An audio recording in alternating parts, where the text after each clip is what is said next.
Sa'idoon Sumayyaa bira erga deemee jaarsummaan bahamaa jechuudha. Sa'idoon nagaadhaan akka deebi'ee galu waan tokko akka isa irra hin buune waan tokko akka hin taane eegumsa gochuufii qabda. Tokkoffaa maatii kee barallee yoo qaqqabee dhufe araaramnee jirra lola hin qabnu abbaa manaa kooti abbaa ijoollee kooti jettee nagaadhaanii akka inni deebi'ee dhufu taasisuun dirqama keetii kan jedhu Sumayyaa bira geetii jira jechuudha. Informationii jeetii weessi dhibidee dhufe karaa wayii dhagahee jechuudha. Sa'idoon karaa kamis haa ta'u karaa kamii hin dhaqaa yeroo dhaqu garuu waan tokko bakka karaa kamillee wanti kamillee akka Sa'idoo irra hin geenye haalli jiru ulfaataadha wanti haasa'amu jechuun namni kan biraallee wanti haasa'u waan rakkisaadha waan ta'eef innati aariin kee garuma kee keessatti qabattee Sa'idoon garuu yoomis ta'u yooma abbaa ijoollee kee waan ta'eef biyya sana dhufee nagaadhaan deebi'ee akka galuu gahee kan taphatu qabu sidhaa jedhameetu Sumayyaatti masxanqaqa of eeggannoon kennameeti jira jechuudha. Kan ammoo sodaattee hojiirra oolchiti toon taane sodaattee son taane waanuma hojiirra ooluu qabuuf hojiirra oolchite jechuudha. Nagaa waaqayyo hunduma keessaniif haa baay'atu. Kabajamtoota hordoftoota akkam jirtu?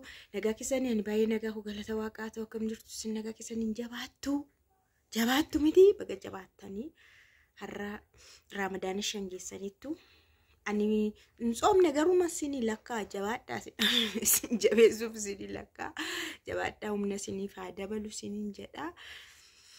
Egaa waa'ee Sumayyaa fi Sa'idoo mataan nyaatee jette mucaan tokko waa'ee Sumayyaa fi Sa'idoo fi waa'ee Ruuttaa fi Abrish barana mataan nyaataniiru jarri kun mataan nyaatu jette. Dhugumadha ishii itoo namni wallelee jiru akkamti nagaa argan arguu mataa nama nyaachuu jechuun namaa yaaduu jechuudha baay'ee namaa dhiphachuu jechuudha. Too amma namoonni itti beektu hiikamanii rakkanni akkas taane jedhanii bu'anii sittiin tolannaa isaan argitu xinnoo ishiin gadditaaf sama jedhan jechuudha. Animo waan isinitti magidduu kanatti jechuudha viidiyoo kana laayik godha kan Sa'idoo fi kan Sumayyaa gidduutti waan isinitti himaa jechuudha. Sumayyaan amma farda fe'attee xiyyaara yaabbattee konkolaataadhaan Sa'idooma baqa fiigdi miti Sa'idooma baqatti. Dubartii wayii garuu jaarsi ishee akka isheen dhiisnee fi waan isheen hojjette jaarsi ishee akka isheen baqannee fi jaarsi ishee akka isheen dhiisneef yookaas ishee dhiisee kabiraa hin fuune yookaan baqa isumarraa akka adda hin baane fuudhuu baatus ishuma akka hin dhiisneef laal Sumayyaan Sa'idoo baqattee Sa'idooma nattiin dhiyaatiin u'uu jettee isheen kun immoo jaarsi ishee akka irraa hin fagaanneef waan isheen hojjette dubartii ajaa'ibaa tokkodha. Lamaan isaaniiyyuu hojjettoota mootummaati. Isheen qulqulleessituudha yeroo dheeraadhaaf qulqulleessite umuriin ishee guddaadha. Namichi garuu mana sana keessatti akka manaajara wayiiti wanta aangoonsaa guddaadha jechuudha. Mana sana keessatti haadha manaa qaba mucaa tokko qaba mucaa waggaa 11 qaba mucaa waggaa 11 qaba. Yeroo sanatti yeroo haati manaasaa sun jalaa boqattu jechuudha boqatte haati manaasaa jalaa boqatte mucaa dhiiraa garuu mucaa waggaa 11 yeroo isheen boqatte waggaa 6dha mucaan sun yeroo isheen boqatte waggaa 6dha. Garuu namni kun baay'ee nama siireesii waan ta'eef mucaasaa qofuma guddise akkanumatti waggaa 5 ol jechuudha mucaasaa guddise. Isa booda yeroo dheeraadhaaf immoo dubartittiin sun hojjettu iddoo sanaa qulqulleessitu mana sanaati. Inni immoo achitti aangoo guddaa waan qabuuf erga waggaa 6 taa'ee booda dubartii kana hojjettu qulqulleessitu kan ifaan walitti dhiyaatanii ishee fuudhe. Isheen garuu iccitii tokko qabdi baay'ee iccitii tokko qabdi mucaa da'uu hin dandeessu. Bakka kanaafuu namichi kun immoo ijoolleellee godhachuu dabalaataanii mucaa kootii fi obboleessallee godhachuun qaba. Haadha manaallee na barbaachisti amma kanallee haadha manaa kiyya jaalala ishii yookaan si bakka waan isheedha yaadu yaanni ishii waan keessa ture fedhii fuudhaa hin qabaanne amma garuu dirqama mucaan kiyya qofaa hafuu hin qabu. Anis umuriin koo hin beekamu mucaan koo garuu obboleessas ta'e obboleettiis qabaachuu qaba qofaa lafa kanarratti hafuu hin qabu jechuudha. Dubartii kanatti dhiyaate walitti dhiyeenyi isaaniillee akkana walitti ni jiraanna wajjiniin jedhee gaafa dhiyaatu luukniitiin dubartiin kun qulqulleessituun kun dawoo akka hin dandeenye itti himamee jira jechuudha. Sababa garaagaraatti dur yaalamteeni. Maalaa gooture nama kana abbaa manaa akka isheedhaa ta'u barbaaddeetti nama seera qabeessadha. Namni kun baay'ee nama baqa waan hundumaan iyyuu nama sirriidha. Garuu maal gooture isheen odawoo hin dandeessu inni immoo kaayyoonsaa ijoollee godhachuufidha. Kanaan maal gooture erga kanaan tolee bakka rakkoon qabu jedhanii erga guyyaa wal fuudhan murteeffatanii booda abbaa ishii faana mari'atte. Abbaan ishii baadiyyaarra jiru isheen magaalarra hojjetti isiniin jedheera. Abbaa ishii yeroo mari'attu abbaan ishii maal godhu ani mari'attee bakka maal goonaa jedhan isaan suntu baay'ee mari'atanii ijoollee nama hanneesiifinna. So maaliifi dura akka waan deesse immoo timi jedhan. Innis mucaa qaba waan ta'eef mucaan qabaa jedhi irra deebi'itti mi. Booda mucaan kun kan keeti waan ta'eef erga turtee da'uu baatte illee dura hooda heen ture mucaa tokko qabaadhaanii faana bakka walii galtaa waan akkasiiti bakka. Booda yeroo biraa yeroo haasa'anii waan si dhoskeen qabaa ittiin waan ani sitti himneen qabaa ittiin yaa yeroo durii waan sitti himne anis mucaa qaban ture garuu dura sitti hin himne mucaa waggaa 5 mucaa durbaan qaba warra ko bira jirti amma yeroo wajjin jiraachuu eegallu mucaa ko sanallee nan fidadha kanaani yoo walii gallee nama rakkoo qabaree illee mucaa waggaa 11 mucaa dhiiraan qabaattis baga mucaa qabaatte rakkoo hin qabu gara fuula duraatti ijoollee kan keenya hin godhanna ijoolleen keenyas immoo waluma faana guddatu jedhe namichi nama fayyaalessadha.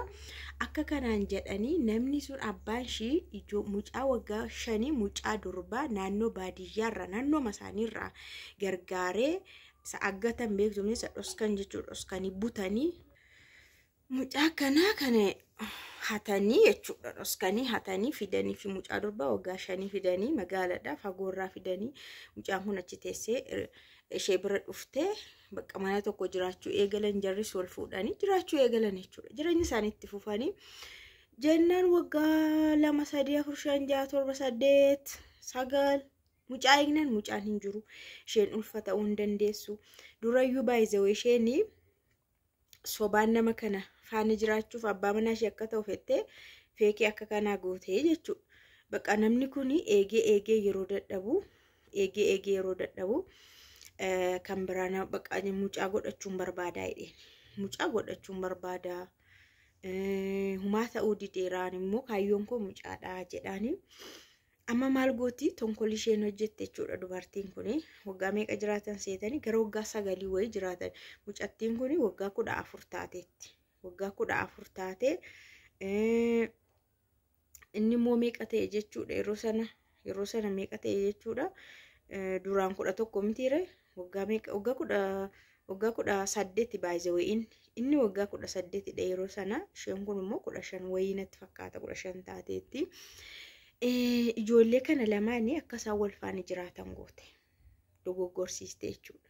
Mucaa dhiiraa ishee guddisee miti waggaa amma kan waan hin taane barsiistee waan hin taane mucaa leenjisteetu mucaa ishee durbaa kana immoo amansiistee ijoollee kana lamaanii wal faana jiraachiste akka isaan wal faana jiraatan goote jechuudha dubartiin kun. Maaliif akkas goote booda yeroo itti gaafatamtu jechuudha booda yeroo himanni itti banamee hidhamtee gaafatamtu abbaan manaa kun mucaa barbaada waan ta'eef zooro ani yoon dahuu baadhee mucaa koorraa yoo mucaa ishee miti baay'ee argita miti hatamtee dhufte kan ishee miti bar ormaadha ijoolleen lamaanuu waliif ormaadha maa waliin miti bar inna mucaa isaa nan guddisa dheeni akkasitti isasii tasgabbeessee bakka mucaa na biraa yoo argamu baatee kunoo mucaan kee jira waan ta'eef mucaa kee immoo mucuma kee kan mucaa kee immoo kanuma keeti waan ta'eef suma guddisna jedheeni akkana yaadeenidha itti taaktikii akkasii eessa namaa dhufa. Fiilmii irratti hun argamu barkuun dhugaan sinin jedha barkuun waan dhugaati bar wanjala dhugaati barkuun waanuma dhugaadhaan raawwate yakkuma dhugaan raawwate yeroo bira gahamuu dhugaansaa baheedha kun hundumaa libseetan jaarsi ishee akka ishee dhiisee hin deemne akka ishee hiikee kan biraa hin fuune geessan akka ishee hiikee kan biraa hin fuune sababa isheen da'uu hin dandeenyetti akkana xammam goote xamaamaa goote. Egaala dura adeemsa keessadha kan isheen kana yaadaa dhufte kana filsifinnaa akkasii fidaa dhufte erga ijoolleen kun guguddatanii akkanatti hidhuudhaaf fidde booda dura immoo akka inni ishee fuudhetti amanuuf immoo mucaa qabette durayyuu daheerette boodarra immoo mucaasaa ilaalee akka inni taa'uuf jette kana falassafte garuu baay'ee rakkoodha duubni isaa maarsinii godhaa miti yakka ajaa'ibaati isheen illee hidhamte mucattiin deessellee mucaashii faana warra ishiitti yeroo dubbiin ba'u ba'a mitiire warra ishiitti galte namichi abbaa manaa ishii kun immoo mucaasaa fudhatee hin bahee isheen garuu mana hidhaatti qilinxoo seente seenaansa akkanatti dhume ani garuu asii waan hin barbaade argitanii jaarsa hammam akka jaarsi nama barbaachisu jaarsa amma kana hundumaa nama barbaachisa jechuun maaliin harkarraa qabanii maal namatti fakkaatti jedhan warqiidha laata warqii harkarraa qabanii laata kan dhagaamoo sibiila iyyaa warqiin harkarraa qabanii sibiila namatti fakkaatti jedhan kanaafan jedhe bar yaa sumayyaa laal an sumaa fedheen fakkeenya kana fide habiibti namni jaarsa isaaf jedhe jaarsa harkaa baasuu fedhe waan fiilmii irratti wantiin tokko barreessaan tokko danda'ee hin barreessine falassafti dubartiin jechuudha. Kun fiilmii irratti waan danda'e takka argeen beeku waan akkasii fiilmii irratti argeen beeku jechuudha. Kun garuu really waan ta'ee yakkaa jechuudha. Inna Sumayyaa Sa'iidiin dhiisi araarame hingaa guman siin jedha fiiksisteetta. Itoo kanaan dura fiigicha shaakalee irra teessa Sa'iidoonni dorgommii irratti dhiyaate maqaa nu dhoofsisa ture. Ati garuu akkanumatti olii gaffiiksisaarta. Hinga'u adabbii irraa kaasi bakka waarningii koppiliingii godhaa yoo nuun jettis koppiliingii goonaa taaptaap godhaa yoo nuun jettis taaptaap sheer waan barbaadde nu ajajii awudensiin hin goonaa ati garuu irraa kaasi. Sa'iidoo amma kana dhufnaan fidii kottu wajjiniin kottaa bakka hinga maal shi'aamata ayinoorum shi'aamat ማለት waggaa 100 jira waggaa 1000 jiraatamu umuriin ilma namaa gabaabduudha yoom akka lafa kanarraa deemamu hin beekamu bakka dhiifama godhiif maalesh dhiifama godhiif kalas galbiinsaa xuruudha baay'ee Sa'iidoo akka Sa'iidoo hin argattu dhiira gara laafisa dhiira fayyaalisa akkasii hin argattu really na atis jabduudha atis cimtuudha sillee si hin kuffisne ani atis baay'ee gaara laafettiidha atis garraamittiidha atis kaamettiidha atis beektuudha garuu dhiisuu qabda kalas dhiisi inni hamma kana si barbaade dhiisitoonni keerlasii wayii ta'eetonni dantaa keedheetonni bakka dhiiboo xinnooma si barbaade dhiiseetillee malee amma kana gatii kaffalaa jira amma kana biyya sana dhufee jechuun immoo qaasa dhumaati.